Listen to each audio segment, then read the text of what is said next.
마태복음 14장 1절에서 12절 말씀은 그 말씀만 보아도 의미가 있지만 14장 전체의 큰 틀에서 보아야 합니다. 14장 말씀은 크게 네 부분으로 나뉩니다.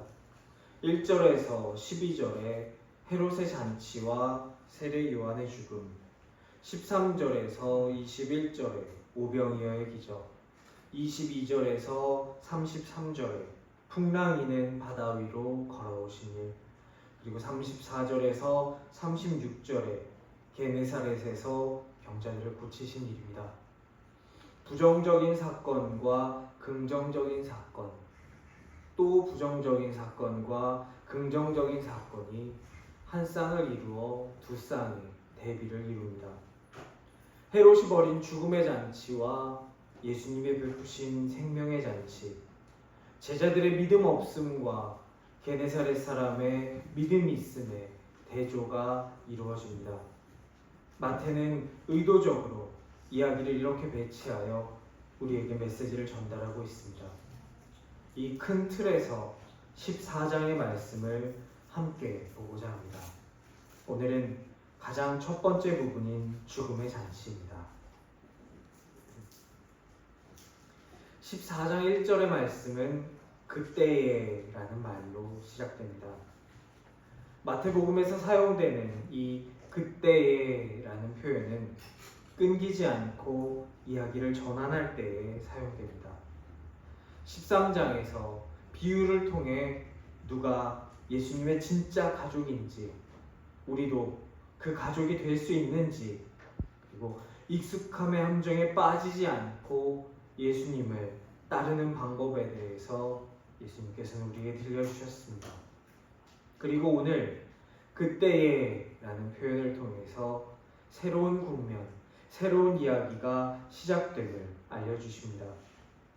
부정적인 사건들과 긍정적인 사건들의 극명한 대비가 등장합니다.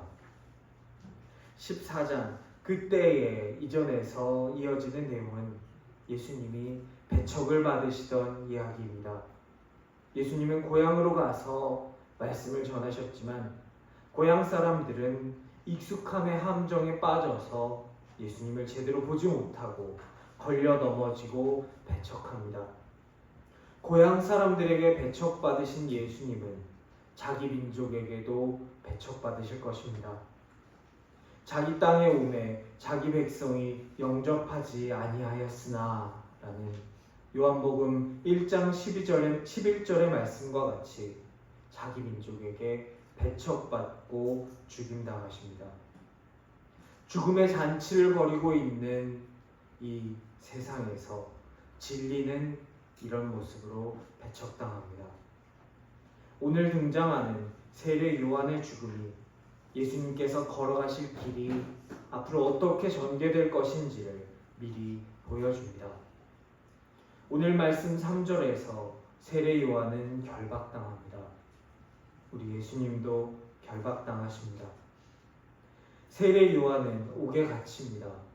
예수님도 갇히십니다. 그리고 평생을 하나님의 일을 위해 살아온 사람이 이런 방법으로 죽어도 되는지 모를 그런 방법으로 죽임을 당합니다. 오늘 말씀에는 헤롯이 등장합니다. 이 헤롯은 예수님 탄생 당시에 영아 살해를 명령한 그 헤롯의 아들입니다. 역사 기록을 보면 영아 살해를 명령했던 그 헤롯은 10명 정도의 부인이 있었다라고 하는데 그들 사이에서 태어난 헤롯 안티파스, 성경에 헤롯 안디바라고 기록된 인물이 오늘 우리가 읽은 말씀에 등장하는 헤롯입니다. 그의 아버지가 죽은 다음에 이 헤롯 안디바는 아버지가 다스리던 유대 땅의 일부를 받아서 다스리는 분봉왕이 됩니다. 그는 배다른 동생 헤롯 빌립, 그의 아내 헤로디아와 불륜에 빠집니다. 권력욕이 많던 헤로디아는 권력 다툼에서 밀린 남편 빌립을 버리고 헤롯 안디바와 다시 결혼합니다.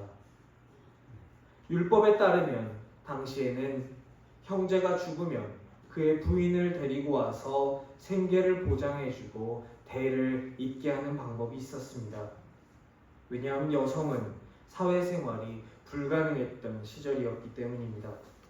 그런데 형제가 살아있는데 그 부인을 뺏어오는 일이 벌어지게 됩니다. 그래서 세례 요한은 율법에 비추어 보아 이 일은 옳지 않다라고 비판했던 것입니다. 이 일로 인해 찔린 헤로디아는 요한을 원수로 여기고 기회만 되면 죽여버리겠다고 생각하고 있었습니다. 그런 때에 오늘 말씀에 나온 이 일이 벌어집니다. 헤로디아는 헤롯 안티파스와 결혼하기 전에 낳은 딸이 있었는데 그 딸이 오늘 춤을 춘 이 딸입니다. 학자들은 이 딸의 이름을 살로메라고 추정합니다. 헤롯은 잔치에 흥에 겨워서 무엇이든지 주겠다고 아하수에로 왕이 했던 것과 같은 약속을 살로메에게 합니다. 헤로디아는 이때가 기회다 싶었는지 세례 요한의 목을 달라고 합니다. 헤롯 안티파스는 춤을 춘 살로메에게 뭐든지 준다고 했던 약속을 자기 생일 잔치에 불러 모았던 권력자들의 앞에서 해버립니다. 헤롯은 세례 요한을 선지자로 여겨서 그 선지자를 따르던 사람들을 두려워했습니다. 그러면은 그거 말고 세례 요한의 목 말고 다른 선물을 너에게 주마, 다른 소원을 너에게 들어주마 라고 할 수도 있었겠지만 오늘 헤롯 안디바는 그의 체면 때문에 다른 사람들의 시선 때문에 세례 요한을 결국 죽이게 됩니다. 오늘 이 죽음의 잔치는 그 시작부터가 유대의 문화와는 거리가 있었습니다. 이스라엘에서는 자기 생일을 이처럼 챙기고 기념하는 문화가 없었습니다. 이것은 로마로부터 들여온 로마의 문화입니다. 자기 생일을 이용해서 유력자들을 초청한 다음 권력과 욕망과 체면으로 가득 찬 죽음의 잔치를 벌인 것입니다. 그리고 그 끝은 하나님의 길을 예비했던 세례 요한의 죽음이 됩니다. 야고보서 1장 15절 욕심이 잉태한즉 죄를 낳고 죄가 장성한즉 사망을 낳는지라 라는 말씀이 딱 오늘의 경우를 두고서 하신 말씀입니다. 자기들 문화도 아닌데 그들의 욕심 때문에 잔치를 벌이고 눈도장이라도 한번 찍어볼까, 권력의 줄이라도 한번 대볼까 하고 왔던 사람들 앞에서 자기 흥에 겨워 허풍을 떱니다. 그리고 그 약속을 지켜본 사람들 앞에서 자기 체면 하나 세워보겠다고 결국 하나님의 선지자의 목을 잘라버리는 데까지 이르게 됩니다. 권력과 욕망과 체면으로 가득한 죽음의 잔치가 이러합니다. 이것과 모양과 그 형태는 달라도 이러한 잔치는 오늘을 사는 우리 주변에도 존재합니다. 체면을 생명보다 중요하게 생각하고 진리보다 권력이 우선이고 나의 욕망이 타인의 생존을 위협하거나 말거나 내 욕망, 내 권리에만 충실한 자리라면 그곳은 어디가 되었건 헤롯의 죽음의 잔치자리가 됩니다. 생존하는 것, 나만 위하는 사고방식이 그것이 최고라는 사고방식이 가득 차게 되면 그게 우수하고 똑똑한 것이라는 잘못된 인식이 가득 차게 되면 그것이 어디든 교회가 되었던 사회가 되었던 이러한 죽음의 잔치자리가 되게 됩니다. 깨어서 분별할 수 있는 우리가 될 수 있기를 축원합니다. 악인들의 꾀가 가득한 이 잔치 자리에 죄인들의 길과 오만한 자들의 자리에 합석하지 않고 그것은 틀렸다라고 세례 요한처럼 외칠 수 있는 복을 우리가 받을 수 있기를 간절히 기도합니다. 예수님의 이야기는 이러한 죽음의 잔치, 죽음이 가득한 세계 속에서 시작됩니다. 오늘 말씀 마지막 절인 12절에서 세례 요한의 제자들은 자신의 스승의 장례를 치릅니다. 그들은 장례가 끝나고 그 무덤 앞에서 그저 주저앉아 있지만은 않았습니다. 그들은 그 무덤에서 일어나서 예수님께 나아와 아뢰니다. 그리고 그 아뢰는 자리에서부터 오늘 말씀 다음에 이어지는 생명의 잔치가 시작되게 됩니다. 예수님은 우리의 영적인 스승이십니다. 하지만 예수님의 가르침은 단순히 영적인 것에서 끝나지 않습니다. 예수님의 가르침은 세상을 살아가는 우리에게 어떻게 살아야 하는지까지 말씀해 주시는 좀 더 직접적이며 현실적인 가르침입니다. 그렇게 그 가르침을 제대로 따르는 사람은 이 세상이 죽음의 잔치가 팽배한 이 세상이 환영하지만은 않을 것이다 라고 오늘 말씀을 통해 우리에게 예고해 주고 계십니다. 이 죽음의 잔치 속에 사는 세상이 세례 요한을 환영하지 않았던 것처럼 예수님을 달가워하지 않았던 것처럼 우리가 제대로 된 예수님의 제자로 살아가고 있다면 그 세상은 우리 역시 환영하지 않을 것입니다. 우리 예수님의 가르침은 개인적입니다.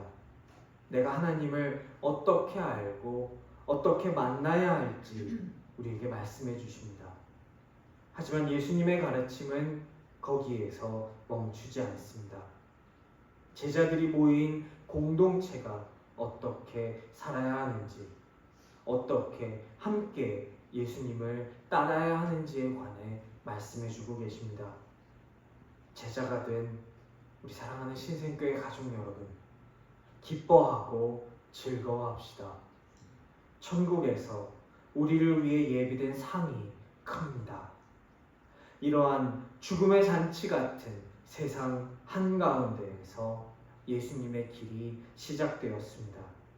예수님의 생명의 이야기가 시작되었습니다. 이 죽음의 잔치 가운데에서 예수님의 생명의 길이 시작될 수 있었기에 오늘 만만치 않은 예수를 믿는 자들에게 가혹한 이 세상 가운데에서도 예수님의 길은 시작될 수 있습니다. 죽음을 뚫고 생명의 길이 피어났던 것처럼 오늘 우리가 살아가는 이 어두운 세상 속에서 우리 예수님은 우리에게 빛으로 오실 것입니다.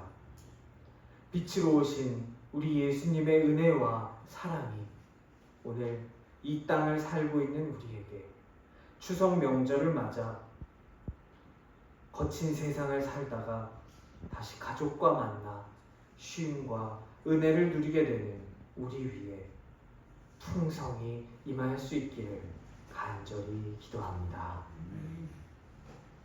찬송가 295장 큰 죄에 빠진 나를 함께 찬송하면서 윤동근 집사님 헌금을 위해 수고해 주시겠습니다.